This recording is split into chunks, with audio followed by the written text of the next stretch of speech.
Yo, what's up, YouTube? This is Saurus, your boy, coming at ya. Today, I've got for you guys a special treat, a Holy Paladin patch 4.3 rating guide, including going over spec, rotation and heals that you use, and glyphs, of course, and also a little bit about gear, which really hasn't changed at all. But hey, I'll go over it for those that need to know about it. So anyway, alright guys, let's start off here checking out the talents, or spec as it were.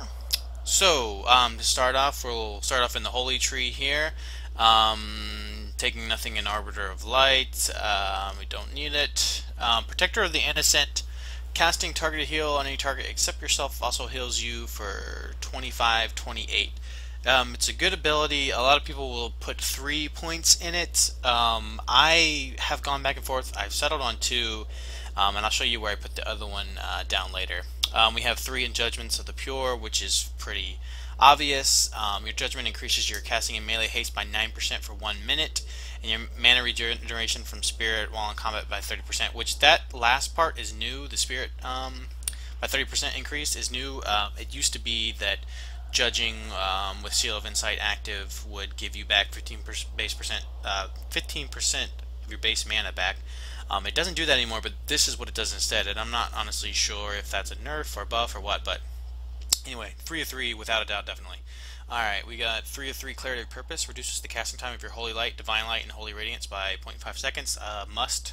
That's pretty self-explanatory. Last Word gives your Word of Glory a 60% chance, increase critical strike when using targets with 35% or less health.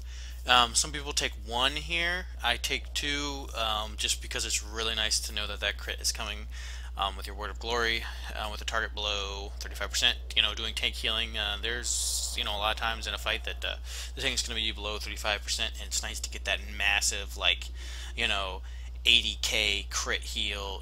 It's just really nice. Blazing Light 0-2, that's for damage. Same thing with Denounce, and also is for damage and Fear Exorcism. Divine Favor, increase your spell casting haste by 20% and spell critical chance by 20% for 30 seconds. Yes, please, definitely. Infusion of Light increases the critical effect chance of your Holy Shock by 10%. In addition, your Holy Shock critical effects reduce the cast time of your next Flash of Light, Holy Light, Divine Light, or Holy Radiance by 1.5 seconds. This is definitely, you want 2 of 2 in here, pretty self-explanatory. Daybreak, your Flash of Light, Holy Light, and Divine Light have a 20% chance to make your next Holy Shock not trigger cooldown. That's nice to be able to, use 2 Holy Shocks in a row. Enlightened Judgment, 2 of 2. A lot of people take 1 here, but this is where I take 2. Just a little bit of extra healing with the added bonus of having the extra length on your Judgment. It grants hit rating, blah blah, you don't really care about that, and it increases the range of your Judgment by 10 yards for having 2, 5 if you have 1 point in it. In addition, you get the 50-88 healing on yourself. Beacon of Light, obvious. This is the big thing that allows us to be up there on the charts for healing. You have to take Beacon of Light. Speed of Light grants 3% spell haste. In addition, casting Divine Protection increases your movement speed. That's pretty cool.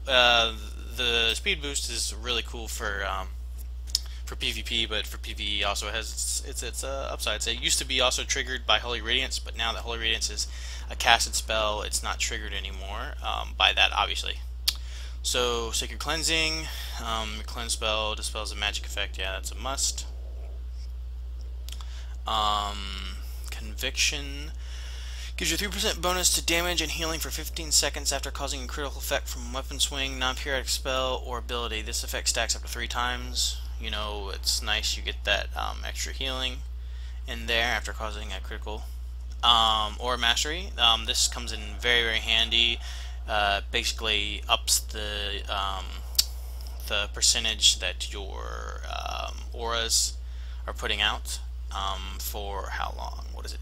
10 seconds, 8 seconds, 6 seconds. Paragon of Virtue reduces the cooldown of Divine Protection by 30 seconds, Handed Sacrifice by 30 seconds, and Avenging Wrath by 60 seconds. Again, it's nice to have all those cooldowns. Love having those cooldowns back to back to back, and having this allows you to get to them, that much quicker. Alright, next we have Tower of Radiance. Healing the target of your beacon of light with Flash of Light or Divine Light has a 100% chance to generate a charge of Holy Power. In addition, casting Holy Radiance will always generate one charge of Holy Power. I have 3 of 3 in this. There's not really much better options. Some people might go 2 of 3 in this, but I don't know, 3 of 3 makes it to where you know if you hit your target, the beacon of light target with a flash or divine light, then you know you're going to get that holy power. So that's cool. Also, we have 1 of 2 in blessed life. This is where some people don't take any. I take 1 just because randomly, you know, you get hit by stuff. You have a 50% chance to gain a charge of holy power whenever you take direct damage. This effect cannot occur more than once every 8 seconds. So, you know, it's probably not terribly useful, but you know, having that extra whatever it is up here in Protector of the Innocent, you know, I don't know, I went with this one instead. Then I have 1 in Light of Dawn, which is our cone AoE heal, which is nice, and you know, pretty much have to have that if you're doing any kind of raid healing. So yeah. Alright, and in the protection tree we have 3 of 3 in Divinity. Increases all healing done by you and all healing effects on you by 6%, pretty obvious. Eternal Glory, your Word of Glory has a 30% chance not to consume Holy Power. And with a 3-stack Holy Power, Word of Glory is very, very powerful heal, instant heal for us, and being able to do that possibly twice in a row is super, super sweet. So definitely 2 of 2 there. In Retribution, we have Crusade, which increases the damage of your Crusader Strike, Hammer of the Righteous, Templar's Verdict by 30%, blah blah blah. Okay, here you go. And the damage and healing of your Holy Shock by 30%. In addition, for 15 seconds after you kill an enemy that yields experience or honor, your next Holy Light heals for an additional 30%. Doesn't come up all that much in rating, but the extra 30% the damage and healing by 30% of your Holy Shock is nice. It gives it much more of a nice punch to it.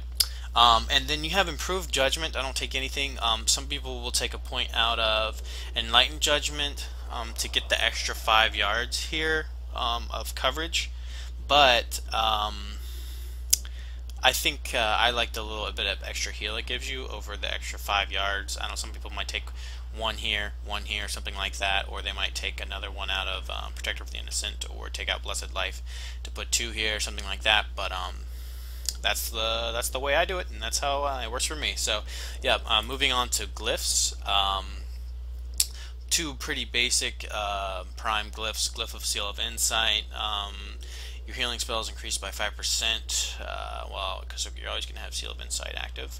Word of Glory increases the healing done by Word of Glory by 10%. That's, you know, a big heal, as I mentioned earlier, and it's really nice, the extra 10%. Here's where I differ slightly. Some people use, what is it here? Glyph of Holy Shock, which I think gives it an extra 5% chance to crit. Instead of that, I use Glyph of Divine Favor, which gives an extra 10 seconds to our Divine Favor spell, which is a cooldown that increases haste and critical chance. And makes it last, I guess, what, 40 seconds instead of 30 seconds, or 30 instead of 20, something like that.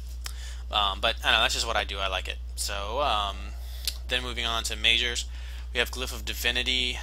Once again, I have 2 pretty standard ones and then 1 kind of different one. But when you use Lay on Hands, you also gain 10% of your maximum mana. That's really nice because you know, on most when you're raiding most fights, unless the boss is on farm, you're going to be using it. So getting that 10% of mana is nice. Glyph of Divine Plea, also just getting 6% more of your total mana when you use Divine Plea.